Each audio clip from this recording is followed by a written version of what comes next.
Technology has hit us at jet speed and we are not equipped. Right. And the TQ, so the new IQ is a TQ, which is a technology quotient, is very, very high in children. It is under poverty line in parents. So you can never bridge the two together. But at least when parents are equipped and understand, because they are the ones who handle devices and hand over devices to children. So 5 critical takeaways for parents. 1, introduce age appropriate devices to your babies. Your babies don't need, in fact, a 5th grader told me once, ma'am, children don't need entertainment, they need interaction. And I've always been floored by what children tell us. So a lot of wisdom coming in from them. So the second thing parents must understand is online gaming is another area of huge threat, at the same time opportunity for children. Understand game ratings and responsible gaming. So there are various ways through which you can understand how to select the rating of an online game. For instance, if you've heard of PUBG, PUBG was played by 7-year-olds, but it's a 16 plus rated game because it is high on sexual content. Now, nobody understands these things, which is why a little bit of reading up, a little bit of searching online will really help. 2, talk to children about threats that the internet may pose. So when you're giving them the power, so internet is a tremendous power, but with power comes in responsibility. And that needs to be instilled into children very, very early.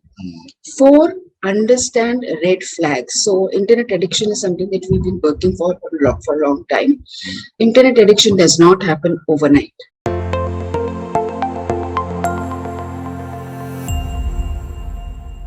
Welcome to another episode of the brand called You, a vodcast and podcast that brings you leadership lessons, knowledge, experience, and wisdom from hundreds of successful individuals from around the world.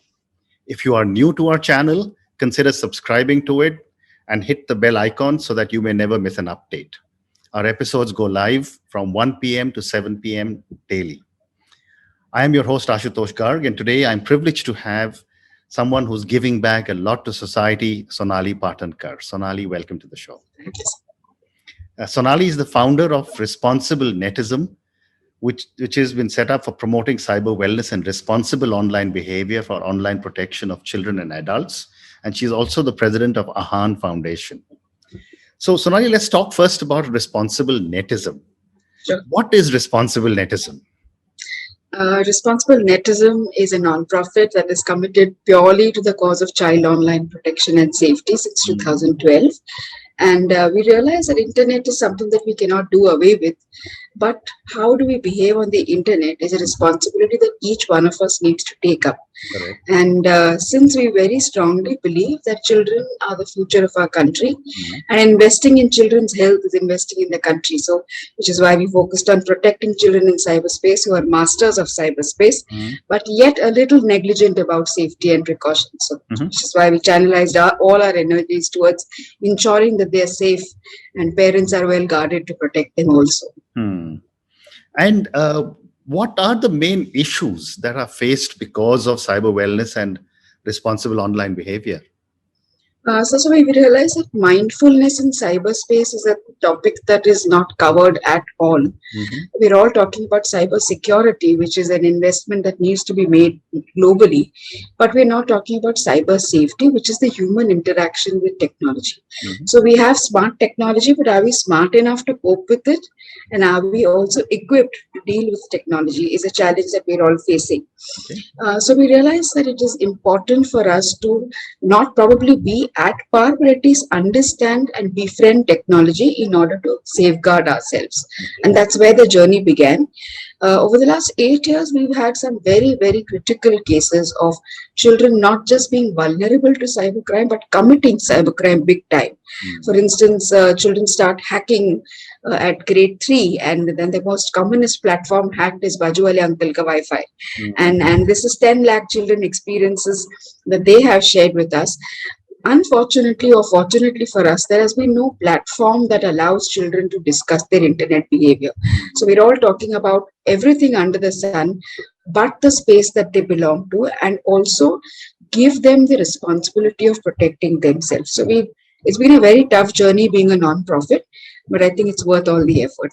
So, Sonali, you just give me a very brief example of Bajoria Uncle Ka Wi-Fi. Without giving names, can you share a few anecdotes or examples for our viewers and listeners? Sure.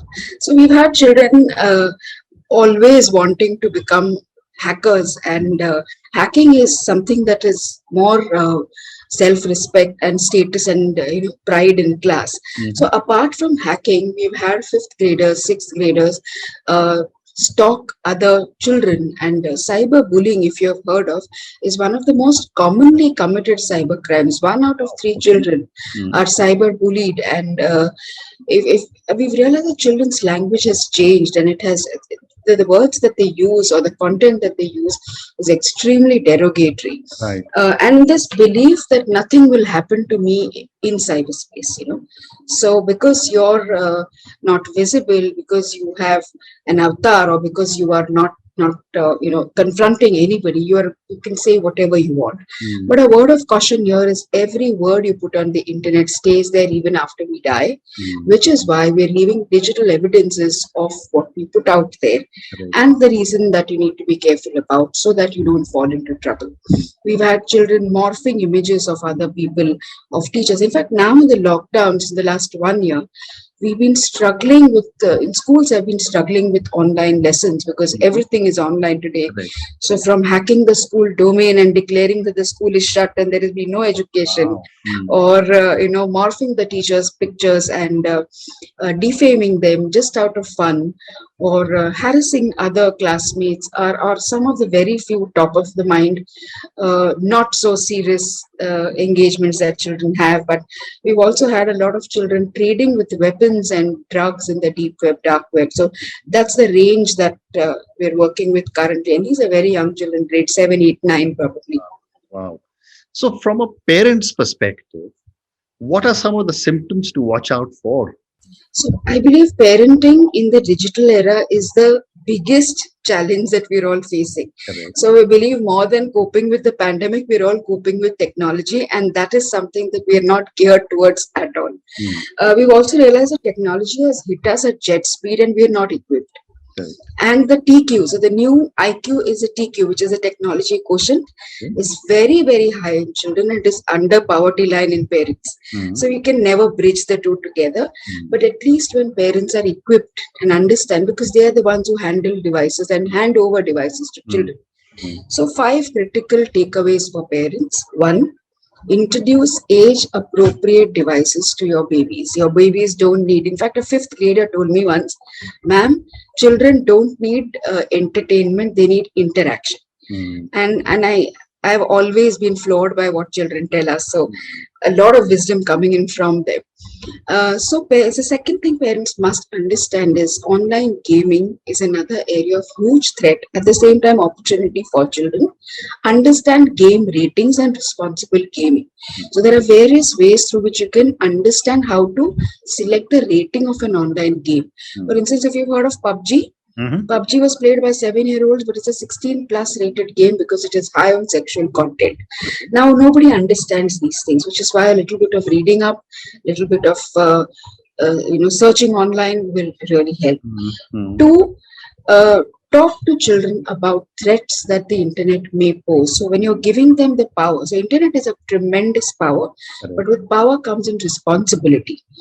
And that needs to be instilled into children very, very early. 4, understand red flags. So internet addiction is something that we've been working for a long time. Internet addiction does not happen overnight. And what children do in cyberspace is never known to parents, it's known to friends and other people or peers probably. So talk to children. So we talk about parental control devices or apps, but we promote communication as the best parental control. If there is no communication within the family in the house, children are bound to go overboard and never share what they do. And 5th, most importantly, make the environment in the house conducive and comfortable for a child to come and share difficulties, threats, dangers that the child may pose online. So offline, we're all talking about never talk to strangers, never share your address.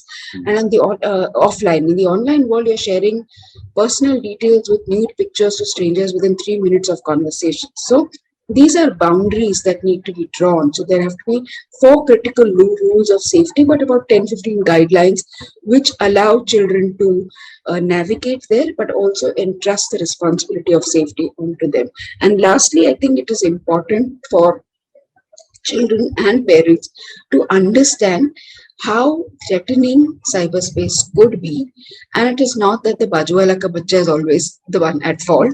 Acceptance that your child may be in trouble, may be causing trouble, is also critically important to introspect. Very interesting. But my question to you is, I'm a much older parent, but my children are now ready to be parents themselves, and they're what you would call slightly older millennials. Now, they themselves have grown up in the internet age, and we still can't stop talking about what the internet is doing for millennials. How do you expect millennials to be able to discipline their children?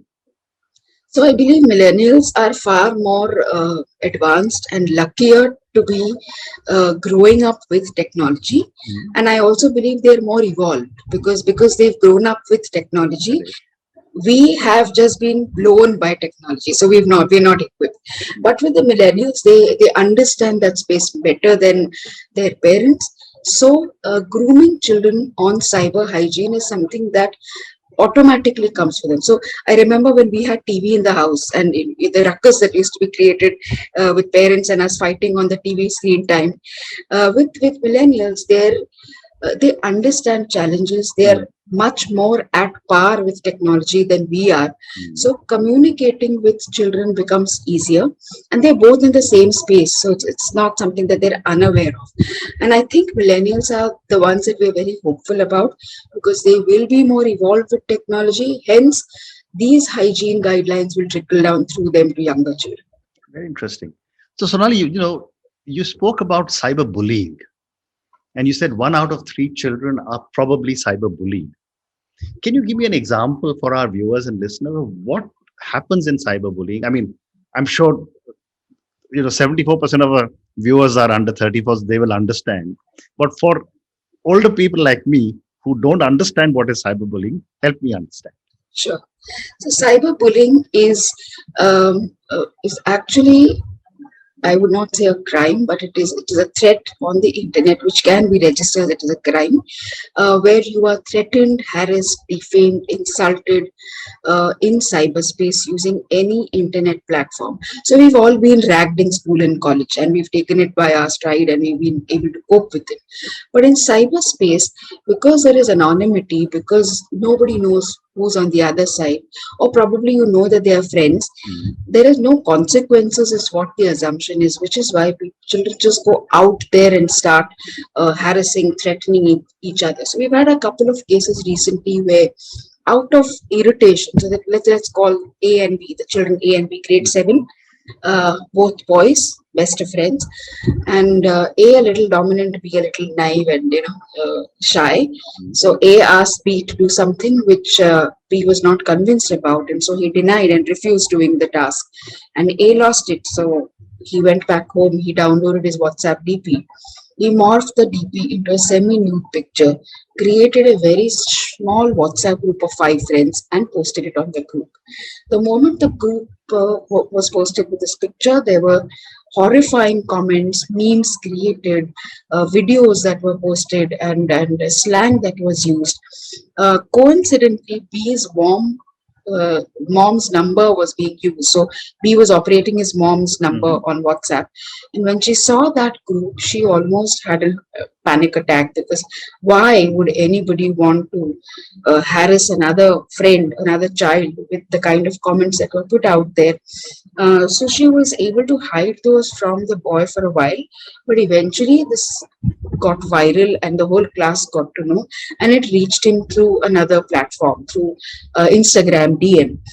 And the boy had a panic attack. He had to be rushed to the hospital, and the parents were clueless about how to intervene and react and respond, because they knew that their child was under tremendous distress, but at the same time the child doing it was also equally naive and vulnerable, but was doing it out of fun. So in a lot of cases like these, children or minors that we call are subject to crime, to legal implications, but you must understand that parents are 99% liable to legal punishment because the SIM card and the device is registered on the parent's name and they're the legal guardian. So a lot of times, parents are liable to legal punishment when children commit cybercrimes. We've had children even instigate younger children for self-harm, challenging or dares, if you've heard of. And we've had a lot of cases where this trend has been picked up, and children take it very, very seriously. The reason why we feel this is happening is because of peer pressure. Everybody is doing that. Everybody needs to be a part of the group, and I would do anything it takes to belong to my community. So the concern is no parent would teach their child to be aggressive, violent, hit, kill, harm anybody. But the child is facing a huge challenge of the peer pressure. So children tell us, हम mummy daddy को तो पटा लेंगे, मना लेंगे, पर अभी वो सिचुएशन में हमारे ग्रुप के साथ रहना बहुत जरूरी है. So children are extremely multitasking. They're very mature in many ways, but at the same time very, very innocent also. And I think children are struggling, in this particular space. So I always keep saying, if I was in grade 7 and I had technology, I would never pass grade 7. I would stay there forever. But children are managing life. Children are managing internet amazingly. At the same time, they need to be groomed to be safe there. Interesting. So, when you receive some kind of a complaint like this, how does responsible netism step in, and what do you do? So we are an organization that is working towards education on cyber safety within schools. So we work with the Ministry of Maharashtra Government Education. We work with schools and colleges to educate children from grade 5 to 10 and their parents about online safety. We're also a referral organization that provides legal guidance and psychological support for any online distress. So after the education, we also conduct various conferences on online safety and roundtables, or we also work on advocacy because a lot of guidelines, recommendations have been put through us to the government for child online protection as a cause. So when cases come to us, usually they are cases of minors. We have to either scrutinize what has happened, what is the damage, who is the perpetrator, who is the victim, and what is the condition, and then refer them for psychological support. We've realized that the damage is far more deeper and long-term mentally than physically or socially. So ensuring that there is child is safe. At the same time, we're not crossing boundaries and allowing any threat to escalate further. So there are times when we've had to actually hand over cases to the police or take it further to the child welfare committees. But with minors, usually parents come to their decision of not taking it further because it could damage their life further. But children don't understand these consequences, which is why they take things very, very casually and lightly. Very interesting. And for a child and its parents who's affected, and for the child and its parents who is, if I can use a legal term, the perpetrator, what is the recourse under law? There are a lot of sections in the IT Act, which was formed in 2000, amended in 2008, and again there is another amendment coming in. There are certain guidelines on various crimes, but there is no specific law or clauses for minors, which is why in the IT Act there are different sections of the IPC also used wherever. For instance, for cyberbullying or trolling, there is no particular law in the IT Act, but you use defamation, harassment of women, using foul language from the IPC sections, which are applied then in the case that is run. But with minors committing cybercrime, when they're very, very grave, that is when parents are then legally liable. So, for instance, if there is some banking platform which is hacked, it's a corporate VPN that is hacked, or children are trading with drugs and weapons in the drugs on the deep web, that is when we've had parents having to pay a fine of 2.5 lakh rupees with 6 months of imprisonment, ranging from what the kind of situation where the crime has been committed. So, when I was preparing for my conversation with you, I was reading about what's happening in the world. And I was surprised to find that the Ministry of Education in Singapore has a separate department for cyber wellness.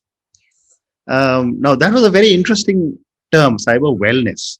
So, I had two questions for you, really. One is, what is cyber wellness? And number two, do we need a similar kind of a ministry or a sub ministry in India?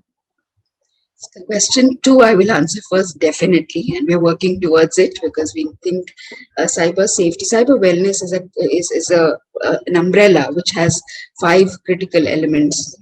Internet safety, security will definitely be one of them. Mental well-being in cyberspace. So we don't even have centers for internet addiction which are defined in the state or in the city. So even if you have a person who's addicted to the internet, you really don't know where to send other than government hospitals or private clinics. So centers like these, curriculum has to have a lot of education on online safety. So all of these areas we're working on. So cyber wellness is very importantly talking about your well-being in cyberspace, and that responsibility is a combined collective responsibility of the government, of parents, of children together. Okay. And, your term of internet addiction, I don't mean your term, what you just mentioned. At what stage, and I'm sorry I'm asking very basic questions because I don't know a lot of these, but I'm sure a lot of our viewers and listeners would also want to understand. At what stage do you tell or do you say that this person is an internet addict? So last year in the pandemic, we've had 1-year-olds addicted to devices, lost vision in the eye because the moment the baby cries, there is a screen put up and the baby is doing what the baby is supposed to do. So we've had children between age 2 to 4 because everybody was online, either studying or working. Devices were babysitters and children were hooked on to devices. So there are a lot of symptoms that are very, very casually missed by parents. And there is no age because we've had 85-year-olds addicted to games, and we've had 3-year-olds addicted to screens also. So it is a very popular thing to do, but addiction is something that needs to be understood and picked up very, very early. So with children, especially since we work in that domain, hiding internet behavior or hiding the phone and taking the phone to the toilet, 3-4 important things completely disrupted: sleep, academics, food, and behavior. So with teenagers, it is anyhow disrupted. So this doesn't happen overnight, and this is not a phase. So I want to bust this myth with parents. ये रात भर में नहीं होता है और ये phase से बाहर नहीं निकलते बच्चे. It has to be reported and there has to be help sought outside. Fortunately, help is available. You just need to reach out in time. So lying, children lie about their internet behavior, or things at home not being very, very conducive for children, and so they find reclusing on the internet where they find a space very, very safe for them. Behavioral issues which we've seen in children. Screen time, we've had children having about 18 hours of screen a day with gaming.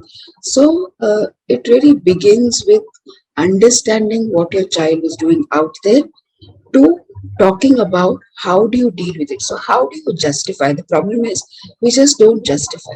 ये मत करो, ये बेकार है, ये बकवास है, ये गंदा है, ये बुरा है. That reasoning does not, they don't digest that reasoning. But if you tell a young, and this doesn't start at 18, it starts at 2.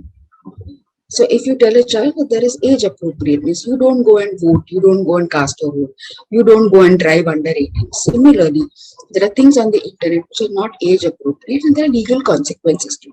For instance, you can't have an Instagram or social media profile under 13. You can't have a YouTube channel of your own under 13 unless it is monitored by your parent and legally signed by your parent.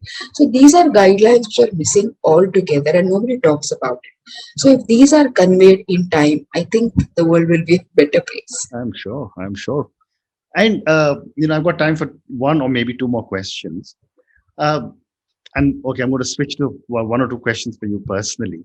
For someone who's doing so much work with children, who's really helping so many parents trying to resolve the challenges of the internet. From where you stand today, Sonali, what does success mean to you? I think very simply putting, fulfillment of responsibilities I undertake, um, and not worrying about the outcomes. Okay. And my last question to you, and this question is going to be a question on failure. Um, I have a new book that has just come out on failure, and I've often said that parents in India or Asia don't teach children it's okay to fail.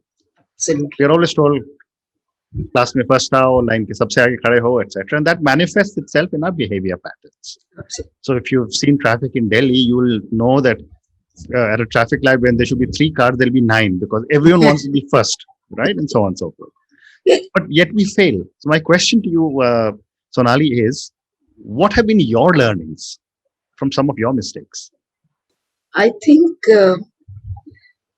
I want to dream big. I hold my dreams. I'm a little confused with my dreams, and my mentors have been telling me there is no harm dreaming big. No, you're not. You're not. So don't let go that fear. So don't shy away from dreaming big. Two, I think financial independence is very, very critical to sustain any organization that does not receive support. Right. There was no recognition for 6 years of the work that we did. The 7th year is when we started getting in some money and recognition. So stay strong, and perseverance was something that we believed in. And I think for me personally, discontinuing my education has paid me big time because I should have completed my post-graduation and PhD, which I was always wanting to do, but I was so carried away with the work that I was doing that so now I wish to go back to that. Wonderful. Sonali, thank you so much. I've Thank you learned so much today from you. I mean, learning new things about cyberbullying or the tech quotient. I'd never heard of TQ so far. I learned a lot about internet addiction from you, which again, I didn't know. I mean, I watch a lot of internet or work on the internet, but now we've got to be careful, no longer 18 hours a day. But thank you so much and good luck with everything you're doing. Thank you so much, sir. It was a pleasure knowing you, and thank you for giving me this platform to share our work with all your viewers. Thank you.